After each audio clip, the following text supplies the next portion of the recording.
Hey guys, this is Blake here. Welcome to another episode of Kickass of Awesome. Just so you guys know, this whole week is probably going to be filled with Kickass of Awesome episodes. I'm really behind. I plan on reviewing Raging Phoenix, 13 Assassins, maybe Little Big Soldier, and probably The Blood of a Ninja, which has no ninja.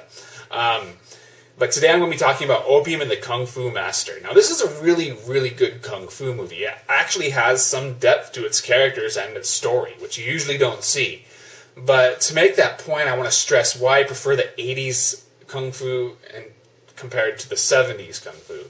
Now, the 70s, it was much more about the choreography. It was, the quality of the film depended on how good the fight scenes were, there's nothing wrong with it. I love plenty of movies from the 70s, like Drunken Master, Enter the Dragon. I believe the Magnificent Butcher was made in the 70s with Sammo Hung. But that was just it. It was all about the fight scenes, which there's nothing wrong with, as I said. Whereas the 60s was much more about the overall quality of the film, the story, the acting, etc. And if the fight scenes were good, then that was obviously good for it. But for the most part, the fight scenes weren't great, at least compared to now, even though I loved some 60s movies too. Like, I always really loved Come Drink With Me, I believe it's called. That's a really good one. But the 70s became, once Jackie Chan and Bruce Lee became popular, it became all about the fighting. That was what made those movies awesome. But in the 80s, when they came around, while the fighting was just as important, it seemed like the director decided to get off his ass and actually do stuff. There's a lot more directing in these films. Everything in the 80s, it almost seemed like they went out of their way just to be awesome. The set design became much more elaborate, and whereas the 70s, it almost felt like they were using the same set over and over again. The 80s really expanded on that.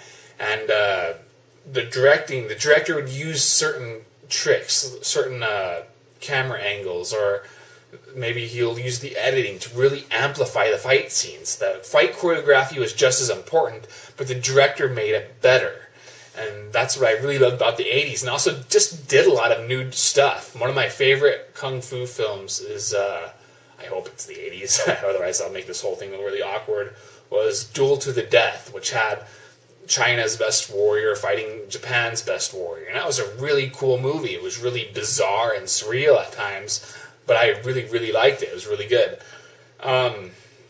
With Opium and the Kung Fu Master, it does a lot of different stuff when it comes to the main character. Now, just a brief overview of the plot, because I kind of get confused whenever I say the plot, because it's kind of complex.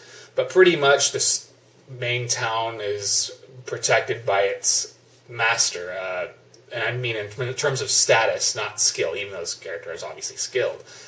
So this Kung Fu teacher, he pretty much has his students working as the neighborhood watch. And everything's great, and they drive away thieves and stuff like that. But then this mysterious Kung Fu master in his own right comes into town, and he starts to sell opium. And he and a few other guys open an opium shop. And the whole town becomes addicted, including the master. Now, the master, who's played by T. Lung, by the way, he's known mainly for his role in Drunken Master 2 and A Better Tomorrow. He becomes addicted, and then his skills start to wane. And the whole plot point of this is that these villains want to take this guy out, and they're using his addiction against him. And of course, things turn sour, and pretty much the main guy has to kick his addiction and defeat the bad guys. But what's really unique about it is that you usually don't see the master, once again I stress the status, not just skill, develop like this. Usually they're the static characters. They're the guys who just help the young guys develop. Usually you see the pupils develop, like in Drunken Master, Jackie Chan's character has to become a man and stuff like that. That was the extent of development in Kung Fu films. But for the most part, you didn't even get that. That was actually, I think, the worst aspect of Kung Fu films, is that there's just no development. But in this one, it just doesn't have development, but the guy you usually don't see developed has development. As I said, the master is usually the guy who helps the young guy develop, not him himself. So that was really cool. I always like it when movies have the main enemy being just as much as themselves as the external villain. And watching him trying to kick his addiction is pretty compelling, and some really depressing stuff happens in this movie that you usually don't see either. and it definitely makes his journey much more meaningful. And also, everybody in this movie seems to have their own journey. From the pupil to the comic relief, everybody has their own story in this film, and sometimes it leads to utter destruction, and it makes the whole thing even more tragic. Even some of the villains are portrayed as very human and sympathetic during some scenes. Even though the main villain of the film, he's much more mysterious. You're never supposed to sympathize with him. He's almost a caricature, but I really like how they used him, though. That makes him much more fascinating. So I was really interested in the story and the characters, but of course, how are the fight scenes? They're really, really good. Sorry. Most of them use weapons and swords, but just as I was alluding to earlier, the director really amplifies them, and the choreography is really, really good. And one thing that really surprises me is that T. Lung, he's not a real-life martial artist, or at least I don't think he was when he got started anyway. He might have started doing a little bit of stuff after it, but he's not like Jackie Chan or Bruce Lee or Sammo Hung, who really are the real deal. But he's really good here. He has great posture. He sells all of his moves with conviction, even when he uses hand-to-hand skills, which you usually don't see, even when a non-fighter can be believable as a fighter. Like, for example, in Blood of the Ninja, Jimmy Wang Yu, he's really good when he uses a spear, but when he goes into hand-to-hand combat mode, he really sucks. But T. Lung really sells himself. He might be a little broad in his performance when he's trying to kick his addiction, but it's Hong Kong. It seems like most of Asia performances tend to be a little more broad than in the West. But it still works. I really cared. Unfortunately, there's not a whole lot I could say about the fight scenes. But they just represent all that I loved about 80s Kung Fu. They're top-notch fight choreography, and the director manages to amplify them with his abilities. Any problems with the film? There's one part that's hilarious and how bad it is, but it takes place almost like on a boat. They're about to go out on some boat trip. I don't remember really why. I actually saw the film like weeks ago. It's how hazy my memory is, I guess.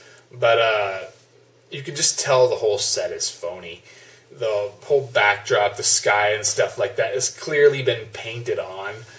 It's so distracting, but it's forgivable. It's just that one scene. The rest of the movie, the film, has quite elaborate sets, many interesting stunts, and like I said, it's one of the few Kung Fu movies that has character development and an interesting story, along with great fight scenes. And also, I guess I should stress, too, that the fight scenes happen often. They're not just, placed here and there. They seem to go on every 5 or 10 minutes. And so what can you do wrong there? I mean, lots of quantity, a lot of quality, and it's actually a decent movie in its own right. So I would definitely recommend Opium and the Kung Fu Master to anybody who likes martial arts films. And I'd even say it's a good starting point for those who aren't really fans or who haven't really experienced the genre yet.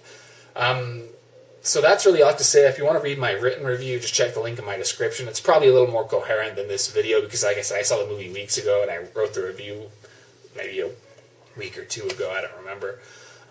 So that's why I kind of seem like I'm pausing a lot. But hopefully I'll do better with my next few episodes, and there's going to be quite a few of them. Anything else I need to say? I plan on doing a Critiquing the Critics episode next week. I'm reviewing a more obscure reviewer named General Lott, so that should be fun. That is it. I'll see you guys later.